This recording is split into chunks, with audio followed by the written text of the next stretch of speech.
And good day. This is Kent, and this is the weekly legislative podcast. I wanted to share some concerns that I have about Senate Bill 618. Now, the answer you get depends on the question you ask. Am I against online learning? Heavens to Betsy, no. If anyone will come and visit our high school, we can show you what we're doing with online AP learning for that matter, as well as some other issues. Am I against parental choice? Nope, not at all. Am I against charter schools per se? Nope, not at all. What I am concerned about and want people to understand is this. If charter schools are the panacea, then I look forward to charter schools um, providing child find programs such as we do. I look for them to provide services for special needs from 0 to age 26. For example, we have a deaf baby that we'll help provide services for, a deaf baby. We must accept students moving into the school district. We don't have a waiting list. We provide special ed transportation. If we didn't have transportation costs, that would be anywhere from $2.5 to $2.75 million that would be freed up. 73% of our transportation routes are on dirt roads. 1/3 of our transportation costs lie within the special ed arena. That's mandated by the IEP.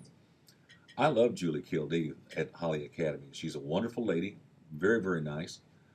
And her response to me when I asked her a question was very simple, and it was accurate, that if they had any children that needed special ed transportation, they would have to provide it. Fortunately for them, they don't have any special ed students that require transportation.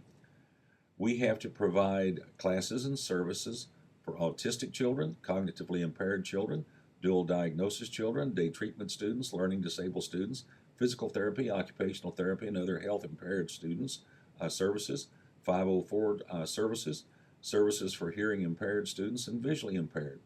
By federal law, we even have to provide money for people that have become homeless, moved somewhere else, and still want to attend the Holly schools. We have to provide classes and resources for the severely impacted students, the elementary and the high school SCI classes, the very, very fragile students. And we have to provide the financial resources to pay for these classes and services that are not covered by state or federal funds. It's that simple. That's the law.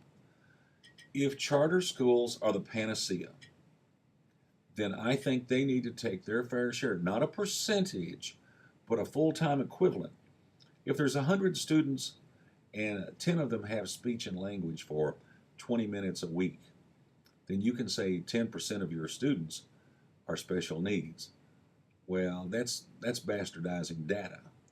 Let's look at full-time equivalents. Let's look at the severity of students. I really appreciate Laura Wagner from Senator Cole's office. She came and visited, and I believe Senator Robertson is still up for visiting this Friday. I know that Mrs. Cole and Mr. Jacobson have to vote on this Senate Bill 618. My additional concern is this. This morning I met with our middle school principal and a person out of curriculum. We were discussing the Common Core standards, what we have to do to meet those when they go into effect in a couple of years. And you have to plan now, you can't wait till then. But we have to make sure that everyone's highly qualified, will meet the standards as put forth by the REP, the Register of Educational Personnel. And at the same time that we're looking at cost containment and consolidation, I don't see any rules, regulations, or standards being relaxed because of money being diverted from the school aid fund. And that's okay. I guess you do what you have to do. My point is this. What's the rush? My point is very simple. If the best decisions are made with the best data, then why the rush?